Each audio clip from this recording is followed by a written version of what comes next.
ಗಾಂಧೀಜಿ ಕನಸು ಕರ್ನಾಟಕದಲ್ಲಿ ನನಸು ಭಾರಿ ಬೆಸ್ಟ್ ಆಗ್ಯದ್ರಿ.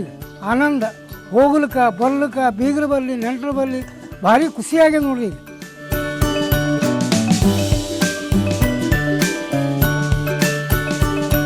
ಹಳ್ಳಿಗಳಿಗೆ ಕಾಂಕ್ರೀಟ್ ರಸ್ತೆ, ಗ್ರಾಮೀಣ ಅಭಿವೃದ್ಧಿಗೆ ಬದ್ಧ, ಸಾಧನೆಗೆ ಸದಾ ಸಿದ್ಧರಿದ್ದೇವೆ.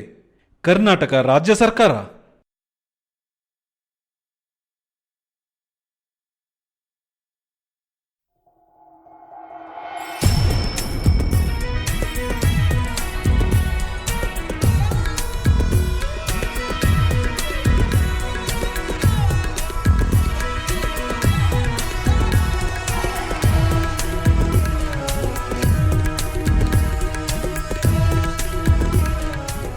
ಹಲವಾರು ಚಿತ್ತಾರದ ವಿವಿಧ ರೀತಿಯ ಅತ್ಯಾಕರ್ಷಕ ಹಾರಗಳು, ನೋಡುಗರ ಕಣ್ಮನವನ್ನ ತಟ್ಟಂತ ಸೆಳೆಯುವ ಮನಮೋಹಕ ಮಾಲೆಗಳು,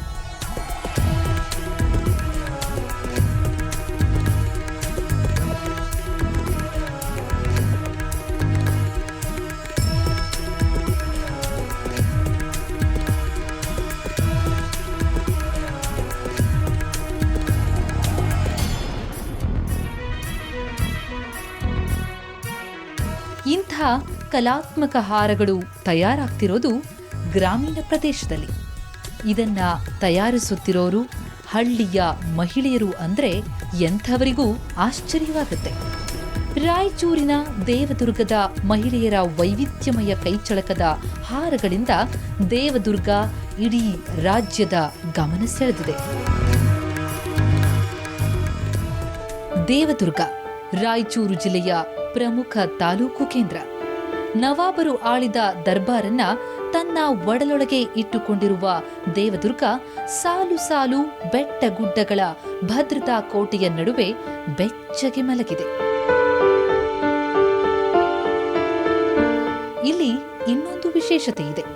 ರಾಜ್ಯದ ಕೇವಲ 3 ಜಿಲ್ಲೆಗಳಲ್ಲಿ ಮಾತ್ರ ಕಂಡುಬರುವ ಮರವೊಂದು ಇಲ್ಲಿದೆ. ಇದರ ಬುಡ ಬೃಹತ್ತಾಗಿದ್ದು ಕುತೂಹಲಕಾರಿಯಾಗಿದೆ. ಈ ಒಂಟಿ ಮರದಿಂದಲೂ ದೇವದುರ್ಗ ರಾಷ್ಟ್ರ ಭೂಪಟದಲ್ಲಿ ಹೆಸರಾಗಿದೆ.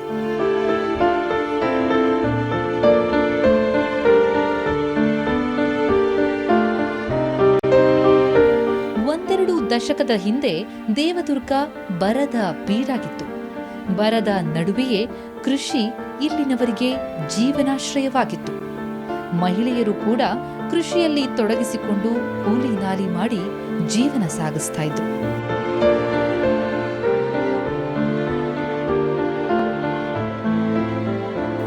ದಶಕದ ಹಿಂದೆ ಕೃಷ್ಣಾ ನದಿ ನೀರು ಹರಿಯಲಾರಂಭಿಸಿದಾಗ ಇಲ್ಲಿನ ಕೃಷಿಕರ ಬದುಕು ಹಸನಾಗಿದೆ. ಇಲ್ಲಿನ ರೈತರು ಕಬ್ಬು, ಭತ್ತ, ಹತ್ತಿ ಬೆಳೆದು ಜೀವನ ರೂಪಿಸಿಕೊಂಡಿದ್ದಾರೆ. ಹಿಂದಿನಿಂದಲೂ ಬಂದಿದ್ದಂತಹ ಕೃಷಿ ಚಟುವಟಿಕೆಗಳೇ ಇಂದಿನ ಬಹುತೇಕರ ಬದುಕಿಗೆ ಆಧಾರವಾಗಿದೆ.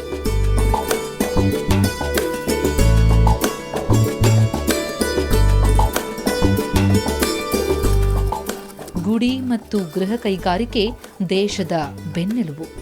ಇವುಗಳಿಂದ ಮಾತ್ರ ದೇಶದ ಆರ್ಥಿಕ ಪ್ರಗತಿ ಸಾಧ್ಯ ಎಂಬ ಮಹಾತ್ಮ ಗಾಂಧೀಜಿ ಮಾತಿನಂತೆ ರಾಜ್ಯ ಸರ್ಕಾರ ಮಹಿಳೆಯರ ಅಭಿವೃದ್ಧಿಗೆ ಸಾಕಷ್ಟು ಯೋಜನೆಗಳನ್ನು ರೂಪಿಸಿ ಮಹಿಳಾ ಗುಂಪುಗಳನ್ನು ಸ್ಥಾಪಿಸಿ ಸುತ್ತು ನಿಧಿ ನೀಡಿ ಪ್ರೋತ್ಸಾಹಿಸ್ತಾ ಇದೆ.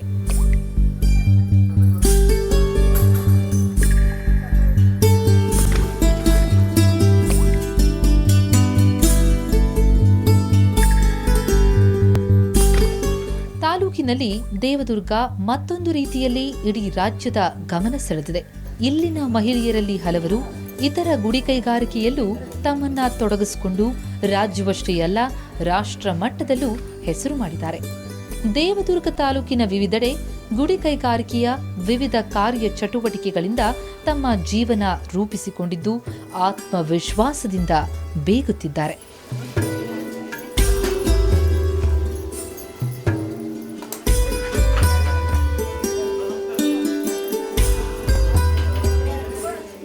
ನಾವು ಇಲ್ಲಿ 6 ವರ್ಷದಲ್ಲೇ ಕೆಲಸ ಮಾಡ್ತೇವೆ ರೀ. ನೀಲಮಕ್ಕ ಅಂತ ಬಂದು ಎಲ್ಲ ನಮ್ಗೆ ಟ್ರೈನಿಂಗ್ ಕೊಟ್ಲ ರೀ. ಕೊಟ್ಟ ಮೇಲೆ ನಾವು 4,000 5,000 6,000 7,000 ತನಕ ತಗೊಂತೀವಿ ರೀ ಸಂಬಳ.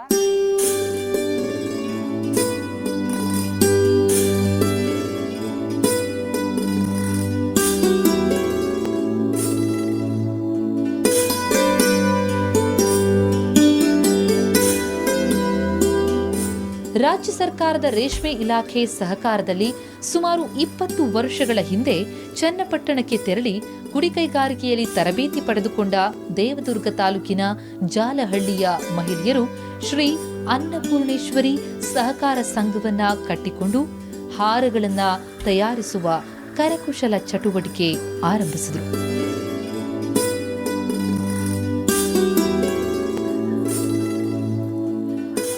ಚನ್ನಪಟ್ಟಣದಲ್ಲಿ ಒಂದು 10 ಜನ 96-97 ಸಾಲಿನಲ್ಲಿ 10 ಜನ ನಾವು ನಂತರ ತರಬೇತಿ ಕಳಿಸಿದ್ದೀವಿ.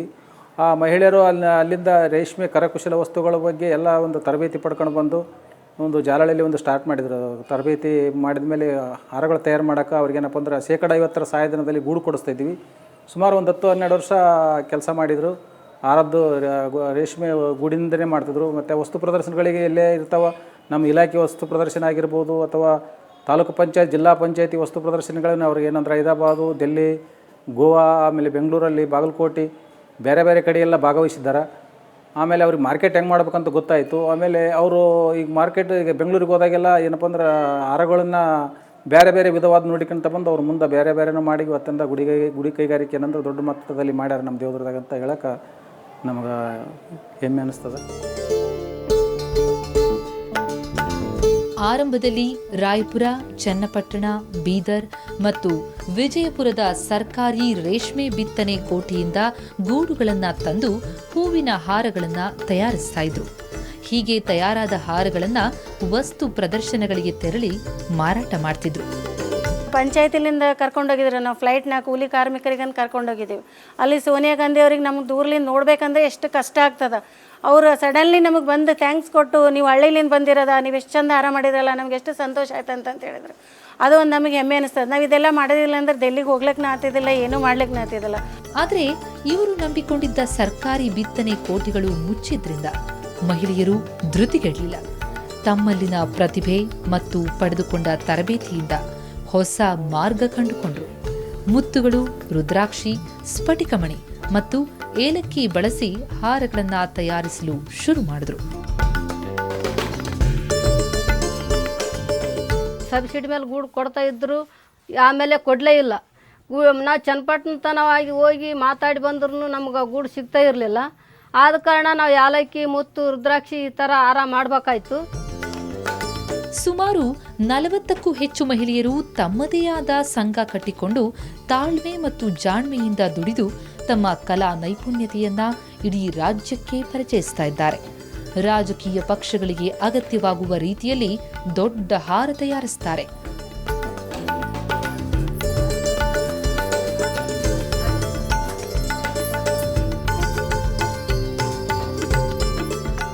ಧಾರ್ಮಿಕ ಕಾರ್ಯಕ್ರಮಗಳಿಗೆ ರುದ್ರಾಕ್ಷಿ ಹಾರ, ಸಾಂಸ್ಕೃತಿಕ ಕಾರ್ಯಕ್ರಮಗಳಿಗೆ ಅಗತ್ಯವೆನಿಸುವ ವಿವಿಧ ಹಾರಗಳನ್ನು ತಯಾರಿಸ್ತಾ ಇದ್ದಾರೆ.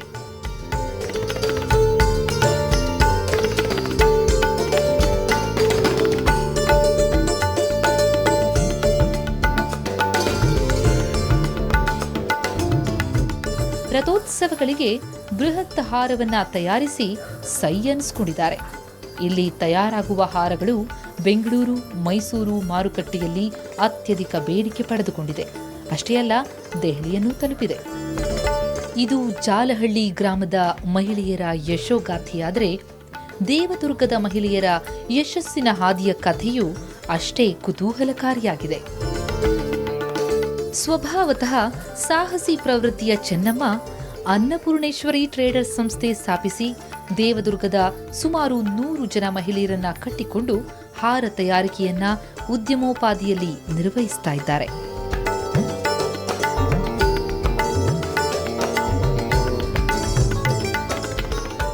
ಇವ್ರು 10 ಮಂದಿ ಬಂದರು. ಫಸ್ಟ್ ಬಂದು ಎಲ್ಲ ಪೂಜೆ ಗೀಜೆ ಮಾಡಿ ಮಾಡೋಕ್ಕೆ ಸ್ಟಾರ್ಟ್ ಮಾಡಿದ್ರು.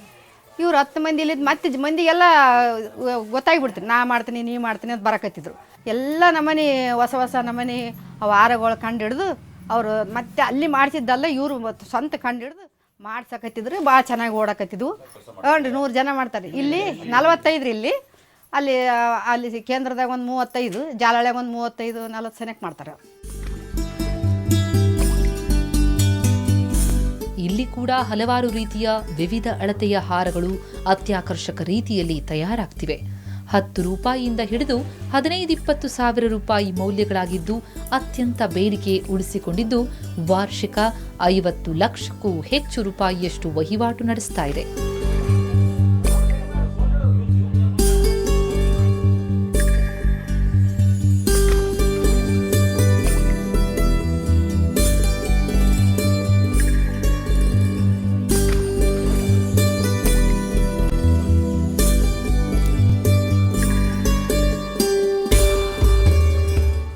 ಮಹಿಳೆಯರಿಗೆ ಆರ್ಥಿಕ ಚೈತನ್ಯ ತುಂಬಲು, ಉದ್ಯಮಕ್ಕೆ ನೆರವಾಗಲು ಹೊರನಾಡು ಅನ್ನಪೂರ್ಣೇಶ್ವರಿ ವಿವಿಧೋದ್ದೇಶ ಸೌಹಾರ್ದಿ ಸಹಕಾರಿ ಸಂಘ ಸ್ಥಾಪಿಸಿಕೊಂಡು ಎಲ್ಲ ರೀತಿಯ ಸಹಕಾರ ನೀಡುತ್ತಿದ್ದಾರೆ.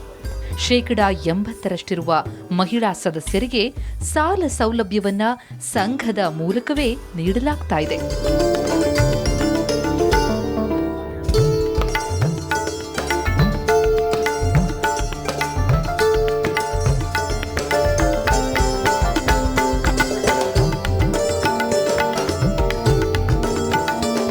ದೇವದುರ್ಗದ ಮಹಿಳೆಯರು ಕಲಾತ್ಮಕತೆಯಿಂದ ಸ್ವಾವಲಂಬಿ ಬದುಕು ಕಟ್ಟಿಕೊಂಡ ಪರೀರಾದರೆ, ಸಣ್ಣ ಪ್ರಮಾಣದಲ್ಲಿ ಸ್ತ್ರೀ ಗುಂಪುಗಳನ್ನು ಕಟ್ಟಿಕೊಂಡು ದುಡಿಮೆಯ ಮಾರ್ಗ ತೋರಿಸಿಕೊಟ್ಟಿರುವ ಗುಂಪುಗಳೂ ಇವೆ.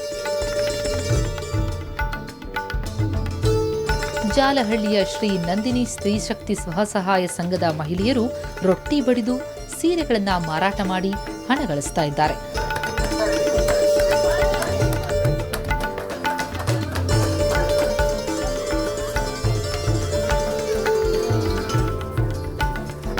ಅಷ್ಟೇ ಅಲ್ಲ, ಸಿಮೆಂಟಿನ ಅತ್ಯಾಕರ್ಷಕ ಅಚ್ಚುಗಳನ್ನು ತಯಾರಿಸುವಲ್ಲೂ ಕೂಡ ನೈಪುಣ್ಯತೆ ಸಾಧಿಸಿ ಗಳಿಸ್ತಾ ಇದ್ದಾರೆ.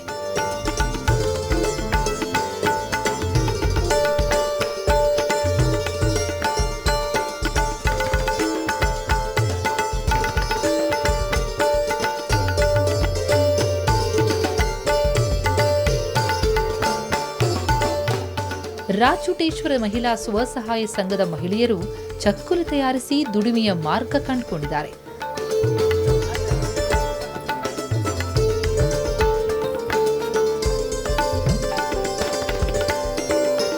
ನಮ್ಮ ಬ್ಯಾಂಕ್ನಲ್ಲಿ 500 ಜನ ಷೇರುದಾರರು ಇದ್ದು ಟರ್ನ್ ಓವರ್ 1.5 ಕೋಟಿಗಿಂತಲೂ ಅಧಿಕವಾಗಿದೆ. ನಿತ್ಯ ನಿಧಿ ಠೇವಣಿ ಮತ್ತು ಪಿಗ್ಮಿ ಸಂಗ್ರಹಣೆಯನ್ನು ಕೂಡ ಮಾಡ್ತಿದ್ದೇವೆ. ನಮ್ಮಲ್ಲೇ ಒಂದು ಸಂಘ ಮಾಡಿ ಬ್ಯಾಂಕಿಗೆ ಹೋಗಿ ಹಣ ಕಟ್ತಿದ್ವಿ. ಅದು ಹಣ ಕಟ್ಟೋದು ಬೇಡ, ನಮ್ಮ ಟೈಮಿಗೆ ಕರೆಕ್ಟ್ ಅವರು ದುಡ್ಡು ಕೊಡೋಂಗಿಲ್ಲ, ಏನಿಲ್ಲ.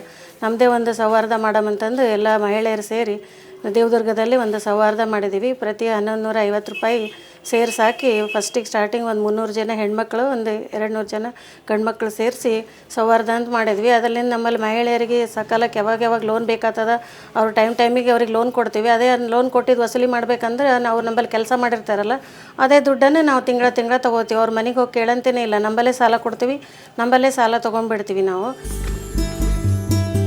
ಆಧುನಿಕತೆಯ ಭರಾಟೆಯಲ್ಲಿ ಗ್ರಾಮೀಣ ಗುಡಿ ಕರಕುಶಲ ಉದ್ಯಮ ನಶಿಸಿ ಹೋಗ್ತಿರುವಂತಹ ಇಂದಿನ ಸನ್ನಿವೇಶದಲ್ಲಿ ಸಾಮೂಹಿಕ ಪ್ರಕ್ರಿಯೆಯಿಂದ ಮಾತ್ರ ನಿರಂತರ ಅಭಿವೃದ್ಧಿಯ ಪ್ರಕ್ರಿಯೆ ಜೀವಂತವಾಗಿರಲು ಸಾಧ್ಯ ಎಂಬುದನ್ನು ಸಾಧಿಸಿ ತೋರಿಸಿರುವ ದೇವದುರ್ಗದ ಮಹಿಳೆಯರು ಇತರರಿಗೆ ಮಾದರಿಯಾಗಿದ್ದಾರೆ.